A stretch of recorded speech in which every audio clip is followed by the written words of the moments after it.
নমস্কার, আমি ডক্টর মানস দত্ত, একজন ফ্যামিলি ফিজিশিয়ান। পূর্ব বর্ধমানে প্র্যাকটিস করি। পূর্ব বর্ধমানে ভাতার রুরাল হসপিটালে কর্মরত। আজকে মূলত আমরা আলোচনা করব জিইআরডি। জিইআরডি পুরো কথা হচ্ছে গ্যাস্ট্রো ইসোফেজিয়াল রিফ্লাক্স। এই জিইআরডি কেন হয়, বা কাদের হয়, কখন হয়, এবং এর প্রতিকার কি, এটা থেকে আমরা কিভাবে এই করতে মানে নিজেদেরকে রক্ষা করতে পারি, এই জন্য দীর্ঘমেয়াদী কিছু ব্যবস্থা আছে, কি করতে হবে না হবে, এই সব বিষয়গুলি আলোচনা করব। প্রথমে আসি, জিআরডি টা কি। আমাদের জানতে হবে, আমরা যখন খাবার খাই আমাদের খাদ্যনালীটা অনেকটা লম্বা, মুখ থেকে শুরু করে একদম মলদ্বার অব্দি বিস্তৃত। এই খাদ্যনালীর উপর অংশ মূলত ইসোফেগাস। এই ইসোফেগাসটা প্রায় 8 ইঞ্চি লম্বা। এই ইসোফেগাসে দুখানা মাসেল থাকে, মাসেল স্ফিংটার, একটা উপরের দিকে থাকে যেটা আমরা বলে থাকি আপার ইসোফেজিয়াল স্ফিংটার, আর নিচের অংশটাকে বলা হয় লোয়ার ইসোফেজিয়াল স্ফিংটার। এগুলো এক একটা মাংসপিণ্ড। যেমন আমরা ধরি বাড়ির কলের লাইনে যে ভাল্ব থাকে, যে ভাল্ব গুলো একমুখী হয় আর একমুখী হতে দেয় না জলের লাইনটাকে, সেরকম আমাদের খাদ্যনালীতে এই দুটো ভাল্ব, একটা উপরের দিকে থাকে ইসোফেগাসের, আর একটা নিচের দিকে থাকে। এই উপরের দিকের অংশটা কি করে, আমাদের কোনো খাবারকে আমরা যখন খাই, খাওয়ার পরে ইসোফেগাসের যখন আমরা শুয়ে থাকি বা করি, খাদ্যনালী থেকে শ্বাসনালীতে আসতে বাধা দেয়। আর লোয়ার অংশটা কি করে, পাকস্থলী থেকে খাবারটাকে উপরে আসতে বাধা দেয়। এই লোয়ার ইসোফেজিয়াল স্ফিংটার, এই মাংসপিণ্ডটা মূলত এই পাকস্থলীর খাবারটাকে আমাদের উপরের দিকে অর্থাৎ ইসোফেগাসে আসতে বাধা দেয়। এই স্ফিংটারটা যখন হয়ে পড়ে, তখন আমাদের যে খাবার খাচ্ছি সেটা পাকস্থলীর অ্যাসিড মিশ্রিত খাবার, সেটা উপরের দিকে চলে আসছে। এই চলে আসার দরুন কিছু অ্যাসিড মিশ্রিত খাবার পাকস্থলী থেকে আমাদের ইসোফেগাসে চলে আসে, এবং তার ফলে আমাদের শরীরে কতগুলো লক্ষণ দেখা যায়। এই লক্ষণগুলো সমূহকেই আমরা একসাথে বলে থাকি জিইআরডি বা অ্যাসিড রিফ্লাক্স। এই রিফ্লাক্স কথাটার মানে হচ্ছে রিটার্ন, অর্থাৎ পাকস্থলীর অর্ধমিশ্রিত খাবার আমাদের উপরের দিকে চলে আসছে, রিটার্ন হয়ে আসছে। তা এই রিটার্নটা কেন হয়, বা কি কি কারণে হয়? কারণ অনেকগুলোই হয়, তা মূলত কারণ আমরা কিছু কিছু কারণ আমরা না, আমাদের হচ্ছে ওভারওয়েট একটা মূলত কারণ। ওভারওয়েটের জন্য আমাদের পাকস্থলীর মধ্যমস্থিত খাবার উপরের দিকে উঠে আসতে পারে। তার সঙ্গে ফ্যাটি লিভার যুক্ত অর্ধমিশ্রিত খাবার যদি আমরা ভরা পেটে খাই, তাহলে সেক্ষেত্রে কি হবে, অনেকটা খাবার একসাথে খেলে সেটা রিফ্লাক্স হয়ে আসার সম্ভাবনা থাকে। আর কি কি কারণ, এক্সেস স্মোকিং, ওই অতিরিক্ত মাত্রায় ধূমপান করা। অতিরিক্ত মাত্রায় ধূমপান করলেও এই স্ফিংটার গুলো লুজ হয়ে যায়। এক্সেসিভ ড্রিঙ্কিং, অ্যালকোহল, বিয়ার, এই জাতীয় খাবার খাওয়া, এইগুলো। তার সঙ্গে হচ্ছে জাঙ্ক ফুড, বাচ্চাদের ক্ষেত্রে বলবো মূলত চকলেট, চকলেট জাতীয় খাবার, এগুলো কিন্তু আমাদের এই রিফ্লাক্সটাকে বাড়িয়ে তোলে। এছাড়া মডিফায়াবল গুলো আমরা চেঞ্জ করতে পারবো না, সেগুলো কি, আমাদের কিছু রোগ, শারীরিক রোগ, যেমন সুগার, ডায়াবেটিস। ডায়াবেটিস থাকলে আমরা জানি আমাদের শরীরের সব অঙ্গগুলোকেই কিছু না কিছু ভাবে এফেক্ট করে। ডায়াবেটিস মূলত সবচেয়ে নার্ভ গুলোকে দুর্বল করে দেয়। আমাদের খাদ্য নালীতে গ্যাস্ট্রোপ্যারেসিস, মানে খাবারটা উপর থেকে নিচের দিকে যে নামবে, এই নামার প্রক্রিয়াটাকে ডায়াবেটিস ব্যাহত করে। আর ডায়াবেটিস থাকলে সেক্ষেত্রে কি হয়, এই রিফ্লাক্সটা সহজেই হয়। তাই আমাদের ডায়াবেটিস থাকলে ডায়াবেটিসটাকে কন্ট্রোল করার উপর জোর দিতে হবে। আর কি কারণে হয়, রিউমাটয়েড আর্থ্রাইটিস, কিছু টাইপের বাত, এই বাতের রোগের জন্য আমাদের রিফ্লাক্স ডিজিজ হতে পারে। আর কি কারণে হয়, প্রচন্ড মাত্রায় জাঙ্ক ফুড খেলে কি হয়, সেগুলো আমাদের হজম হতে ব্যাহত হয়, সেইগুলো আমাদের রিফ্লাক্সে করে। এবার কেন হয় বলতে, আমরা খাবার যেটা খেলাম সেটা পাকস্থলীতে এলো, পাকস্থলীতে গিয়ে সেটা অ্যাসিডের সঙ্গে, পাকস্থলী হাইড্রোক্লোরিক অ্যাসিডের সঙ্গে মিশ্রিত হলো।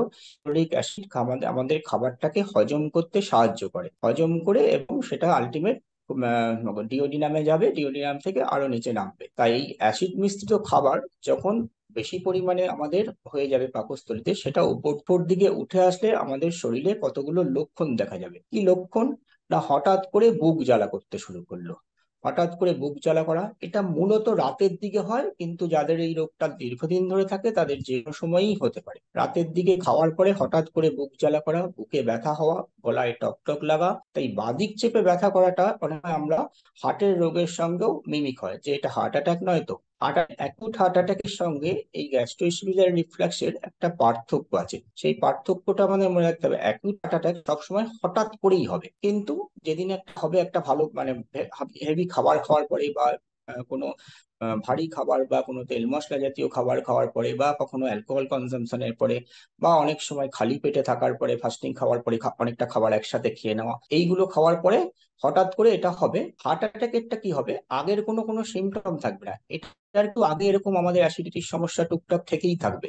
কিন্তু রিফ্লাক্স ডিজিজের যাদের হবে তাদের কিন্তু এটা দীর্ঘমেয়াদী একটা হিস্ট্রি থাকবে। আমরা যখন এর কাছে জানতে চাইবো, সে বলবে হ্যাঁ আমার মাঝে মধ্যে এরকম হতো, বা আমার হ্যাবিট এরকম, এই সবগুলো থেকে থাকবে।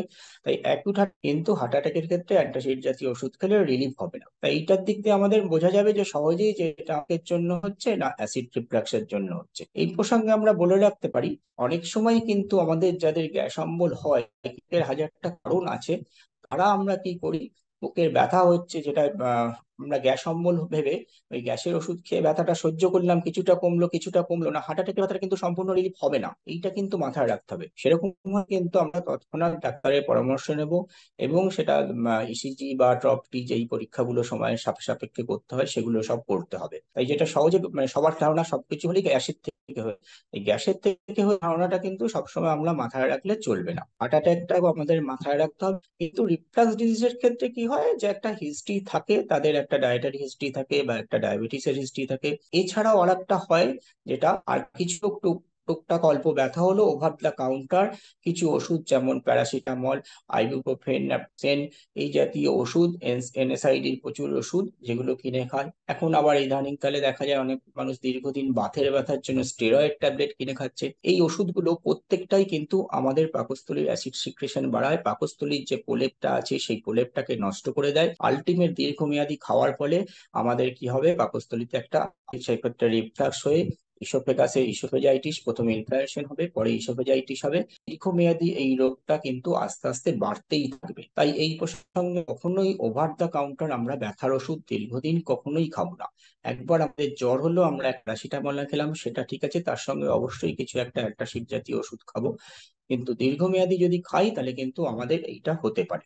আর আছে যেগুলো আমরা বাই করতে পারবো না, মডিফাই করতে পারবো না, যেমন সুগারের পেশেন্টদের বলবো আমরা সবসময় সুগারটাকে কন্ট্রোল রাখার চেষ্টা করব, যাতে আমাদের গ্যাস্ট্রোপ্যারেসিস না হয়, রিফ্লাক্স না হয়। কোনোই আমরা চাইবো না যে আমাদের সুগার আনকন্ট্রোল থাকুক, তার জন্য এসব হবে। আর একটা কারণে হতে পারে পেটের মধ্যে বেড়ে গেলে, পেটের মধ্যে প্রেশার কখন বেড়ে যায়, প্রেগনেন্সিতে বেড়ে যায়। প্রেগনেন্সিতে আমাদের রিফ্লাক্সটা অনেক সময় বেশি হয়। সেক্ষেত্রে আমরা গর্ভবতী মায়েদের বলবো যে বারে বারে খাবার খেতে, এবং সেই খাবার অল্প অল্প করে বারণাক্ত খেতে হবে। গর্ভবতী মায়েদের পুষ্টির অবশ্যই দরকার, বারে বারে খাবার খেতে। আর হতে পারে লিভার সিরোসিস, যারা দীর্ঘদিন ধরে লিভারে অ্যালকোহলিক কারণেই হোক, নন অ্যালকোহলিক কারণেই হোক, ফ্যাটি লিভারের কারণেই হোক, লিভার সিরোসিস হলেও কিন্তু পেটের প্রেশার বেড়ে যায়, তখন এই রিফ্লাক্স বেড়ে যায়। মূলত এই তিনটে কারণেই আমাদের কমন হয়, আরো অনেকগুলো রোগে হয়, সেগুলো নিয়ে বিস্তারিত আলোচনার দরকার নেই। আজকে আমরা কিভাবে এর নিরাময় পাবো, নিরাময় পাওয়ার অনেকগুলো উপায় আছে। প্রথম হচ্ছে আমাদের মেডিসিন। প্রথমে হচ্ছে, যদি আমাদের হঠাৎ এইটা হয়, নিরাময়ের জন্য আমাদের লিকুইড অ্যান্টাসিড, কিছু H1 বা H2 ব্লকার, এবং প্যান্টাজোল, র্যাবিপ্রাজোল হচ্ছে পিপিআই খেতে হবে। তার সাথে কি করতে হবে, আমাদের যাতে না হয় সেইটা আমরা ভাবে আটকাতে পারি, যে আমাদের এই দীর্ঘমেয়াদী অ্যাসিড রিফ্লাক্স যাতে না হয়, ছোটবেলা থেকেই আমাদের এই অভ্যাসটা করতে হবে। বাচ্চাদের ক্ষেত্রে চকলেট, বিভিন্ন রকমের জাঙ্ক ফুড খাওয়া, এই অভ্যাসকে দূর করতে হবে। খালি পেটে থাকার অভ্যাসটা দূর করতে হবে। খালি পেট কিন্তু যাদের সেডেন্টারি লাইফ, খাওয়া দাওয়ার টাইমে ঠিক থাকে না, তাদের সকালে বলতে হবে অবশ্যই একটা ভালো ব্রেকফাস্ট করতে। ব্রেকফাস্টটা সকালে যদি ভালো ব্রেকফাস্ট করা যায়, তাহলে কিন্তু অ্যাসিড সিক্রেশন কম হয়, যেটা হয় সেটা আমাদের খাবারটাকে হজম করতেই সাহায্য করে। আর বাচ্চাদের ক্ষেত্রে যেটা হয় সেটা কি হয়, বাচ্চারা সবসময় মানে বাজারে অ্যাভেলেবেল প্যাকেট জাতীয় খাবার, চিপস জাতীয় খাবার, বা বিভিন্ন ক্রিম, বিস্কুট, চকলেট, এইগুলো বারে বারে খায়। এই বারে বারে খাওয়ার জন্য তাদের মানে অন্যান্য খাবার যেগুলো নর্মাল ভাগ, আমাদের খাবার যেগুলো খাবার দরকার পুষ্টিকর, সেই খাবারের ইচ্ছাটা চলে যায়, আলটিমেট বাচ্চাদের খিদে হারায়। এবং বাচ্চাদের ক্ষেত্রেও কিন্তু এইটা আস্তে আস্তে আর প্রবণতা দেখা যায়। তাই কখনোই আমরা চেষ্টা করব যে বাচ্চাদের এই যে অভ্যাস থেকে দূরে রাখে। এবং আমরা বড়রা কি করব, বারে বারে অল্প অল্প খাবার খেলে কি হবে, সেইটা আমাদের আস্তে আস্তে হজম হবে। যদি আমরা একসাথে অনেকটা খাবার খেয়ে নিই, তাহলে আমাদের পেটে অনেকটা খাবার জমে গেল, কি রিফ্লাক্স হবে, উল্টে চাপ দেবে ইসোফেগাসের দিকে। এবং দীর্ঘদিন ধরে এটা হতে থাকলে কি হবে, ইসোফেগাসের যেটা আমরা বলছিলাম প্রথমে, ইসোফেগাসের তলার যে স্ফিংটারটা, মাংসপিণ্ডটা, সেইটা নরম হয়ে যাবে, আলটিমেট রিফ্লাক্স হয়ে উপরে বুক জ্বালা, গলা জ্বালা, বুকে ব্যথা, এই লক্ষণগুলো নিয়ে আমাদের আসবে। আরেকটা যেটা আমরা করে থাকি, আমরা পেশেন্টদের কাছ থেকে কমন পাই, যে খাওয়া দাওয়ার পরেই শুতে যাও। খাওয়া দাওয়ার পরে কখনোই আমরা শুতে যাব না, খাওয়া দাওয়ার পরে একটু পায়চারি করব, পার্টিকুলারলি রাতের খাবারের পরে। রাতের খাবারের পরেই আমরা সঙ্গে সঙ্গে বিছানায় শুই না। আর রাতে কখনোই অনেকক্ষণ খালি পেটে থেকে রাতে একসাথে অনেকটা খাবার খেয়ে নেব না। তাহলে অনেকটা খাবার একসাথে খেয়ে নিলে এই রিফ্লাক্সের সম্ভাবনা বেড়ে যায়। অনেক সময় দেখা যায় রাত্রিবেলা শোয়ার পরে হঠাৎ করে কাশি শুরু হলো, এই কাশিটাও কিন্তু একটা রিফ্লাক্সের লক্ষণ। তাই এর থেকে বাঁচার একটাই উপায়, আমরা রাতে অল্প খাবো এবং অনেকক্ষণ ফাস্টিং থেকে খাবো না, এবং খাওয়ার পরে একটু হাঁটাচলা করবো, ঘরের মধ্যেই হোক, একটু পায়চারি করে তারপরে শুতে যাব। চিকিৎসা কি? চিকিৎসা কিছু ওষুধ এবং কিছু লাইফস্টাইল মডিফিকেশন। ওষুধ কি? ওষুধ তো বললাম প্রথমেই, অ্যান্টাসিড এবং H2 ব্লকার, PPI, এগুলো খেতে হবে। তাই এই দীর্ঘমেয়াদী যদি আমরা ওষুধ খাই, যাদের সত্যি GERD হয়েছে, আমরা ডায়াগনোসিস করছি, তাদের ক্ষেত্রে দরকার হলে আমরা একটা এন্ডোস্কোপি করে দেখে নিতে পারি সেখানে কোনো আলসার আছে কিনা। যদি আলসার থাকে তার প্রপার ট্রিটমেন্ট করা দরকার, ডাক্তারের পরামর্শ করা দরকার। যাদের প্রাথমিক লক্ষণ আমরা GERD ডায়াগনোসিস করছি এই লক্ষণ দেখে এন্ডোস্কোপ ছাড়া, তাদের আমরা প্রথমে একটা শর্ট টার্ম কোর্সে PPI খেতে বলি, এবং সেটা 1 মাস থেকে 2 মাস খেতে বলি, এবং তারপরে তার সিমটম টোটাল যখন সাবসাইড করে যাবে, তখন তাকে বলা হবে যে SOS ভিত্তিতে 5 থেকে 7 দিন খেতে, আর লাইফস্টাইল মধ্যে তৈরি করে নিতে। লাইফস্টাইল মডিফিকেশন অবশ্যই কমাতে হবে। ওজন কমানোর জন্য আমাদের কি করা দরকার? আমাদের যেগুলো মূলত দরকার, কার্বোহাইড্রেট রেস্ট্রিক্টেড খাবার এবং ফল এবং ভেজিটেবল, এইগুলো বেশি খাওয়া দরকার। তার সঙ্গে ফ্যাট বলতে তেল জাতীয় খাবার সবগুলোই যথাসম্ভব কম খাওয়া দরকার। প্রত্যেকটা খাবারেরই গুরুত্ব আছে, কিন্তু কার্বোহাইড্রেট মেন আমাদের ওজন কমাতে সাহায্য করবে। আর একটা বলবো, অন্তত 5 দিন হাঁটতে, 30 মিনিট। আহ, যে যেই প্রফেশনেই থাকুক না কেন, সপ্তাহে যদি হাঁটাতে ডায়েট কন্ট্রোল, ওজন কন্ট্রোল করতে সাহায্য করবে। এছাড়া আমরা বলে থাকি অনেক সময় যে এই যে ওষুধটা আমরা 2 মাস খেলাম, বা SOS 5 দিন 7 দিন খেলাম, সেক্ষেত্রে যদি কেউ দীর্ঘদিন ধরে ওষুধ খেয়ে থাকে, অনেক সময় পেশেন্টকে পাই যে তারা ওই দীর্ঘদিন ধরে ওভার দ্য কাউন্টার ওষুধ খাচ্ছে। তাহলে আমাদের কাছে অনেকেই প্রশ্ন করেন যে এই যে দীর্ঘমেয়াদী আমরা গ্যাসের ওষুধ খাচ্ছি, এতে ক্ষতি হতে পারে না? অবশ্যই ক্ষতি হতে পারে। দীর্ঘমেয়াদী যদি খাওয়া হয়, তাহলে আমাদের যে HCl, যেই অ্যাসিডটা, এই অ্যাসিডটা কিন্তু আমাদের খাবারের হজম ক্ষমতাটা তৈরি করে। তা এই আমাদের খাবার হজম হবে না, হজম হবে না, তার সঙ্গে কি হবে, দীর্ঘমেয়াদী খেলে এই অ্যাসিডটা যে নর্মাল খাবারের যে ব্যাকটেরিয়া গুলো থাকে, যে ইনফেকশন জীবাণুগুলো থাকে, সেগুলোকে মেরে দেয়। আর দীর্ঘমেয়াদী খেলে এইগুলো মারা যাবে না, তাহলে আলটিমেট সেগুলো ডিউওডিনাম হয়ে ইন্টেস্টিনে নামবে, এবং দীর্ঘ IBS বা ক্রনিক ডায়রিয়া এইগুলো হবে, নর্মাল গাট ফ্লোরা গুলোকে নষ্ট করে দেবে।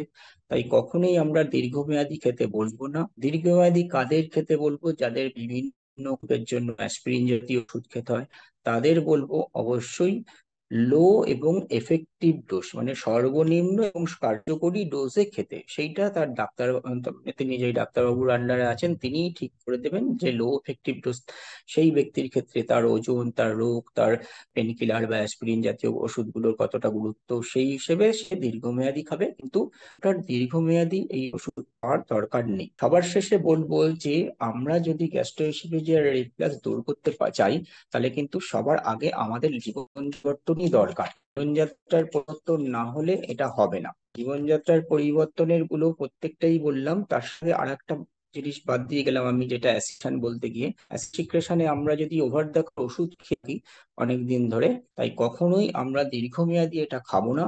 আমরা খাবো ডাক্তারের পরামর্শ অনুযায়ী 1 মাস 2 মাস বা 5 7 দিন, যেরকম ডাক্তারবাবু বলবেন, তার মানে রোগের ভিত্তিতে, এবং তার ওষুধটা কতটা প্রয়োজনীয়তা, কতটা ওষুধে তার লো রেখে দীর্ঘদিন খেতে হলে সেটা আমরা ডাক্তারবাবুর পরামর্শ অবশ্যই খাবো।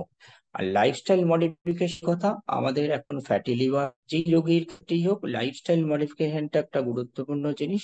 লাইফস্টাইল মডিফিকেশন ক্ষেত্রে মূল হচ্ছে এক্সারসাইজ এবং ডায়েট, তার সাথে চলে আসবে ওজন। এক্সারসাইজ এবং ডায়েট কন্ট্রোল করলে আমাদের ওজন অল্টিমেটলি কন্ট্রোল। আমরা হঠাৎ করে চেষ্টা করব না যে আমরা 1 মাসের রোগা হয়ে যাব এবং ফাস্টিং থেকে সেটা রোগ হয়ে যাবে, সেটার অনেকগুলো পার্শ্ব প্রতিক্রিয়া আছে। আমরা চেষ্টা করব 3 থেকে 6 মাসের মধ্যে আমাদের ওজন যেটা আছে, যার যেটা কমানো দরকার বিএমআই অনুযায়ী, সেইটা 10% 3 থেকে 6 মাসের মধ্যে কমাবো, তারপরে গ্রাজুয়ালি কমাবো, এবং সেটা আমি মেনটেন করব। আমি 3 মাস হঠাৎ করে, 1 মাস 2 মাস 3 মাস আমি জিম করলাম হঠাৎ করেই করবো, সেটা কখনোই করবো না। ডেইলি হাঁটার চেষ্টা করব। একসাথে অনেকটা খাবার খাবো না। রাতে খাওয়া দাওয়ার পরে কখনোই সঙ্গে সঙ্গে শুতে চলে যাব না। অনেকক্ষণ খালি পেটে থেকে রাতে একসাথে খাবো না। স্মোকিং বা ধূমপান দীর্ঘ সময় ধরে করবো না, এবং কখনোই করবো না। তার সঙ্গে অ্যালকোহল খেয়ে, খাবার খেয়ে রাত্রিবেলা শুতে যাব না। এগুলো কমনই। আর হার্ট অ্যাটাকের কথা মাথায় রেখে, যে আমাদের সবসময় যে গ্যাস্ট্রোএসোফেজিয়াল রিফ্লাক্স থেকেই হচ্ছে বা অ্যাসিডিটি থেকে হচ্ছে, কমন কথা যে অ্যাসিড হয়েছে তাই জন্য আমার এটা হয়েছে, কিন্তু পেশেন্ট অনেক পরে হার্ট অ্যাটাক নিয়ে এলো, অবশ্যই নিকটবর্তী ডাক্তারের পরামর্শ দেব। আপনারা সুস্থ থাকবেন, আশা করব আপনাদের জীবনযাত্রার পরিবর্তনের মাধ্যমেই এই রোগকে আটকাতে পারবেন। বিভিন্ন কারণে ওষুধ খেতে হবে, বা প্রেগনেন্সি, ডায়াবেটিস এইসব সমস্যার সময় তার লোকাল ডাক্তারের পরামর্শ নিয়ে আপনি ওষুধ ব্যবহার করবেন। ভালো থাকবেন, নমস্কার, সুস্থ থাকবেন।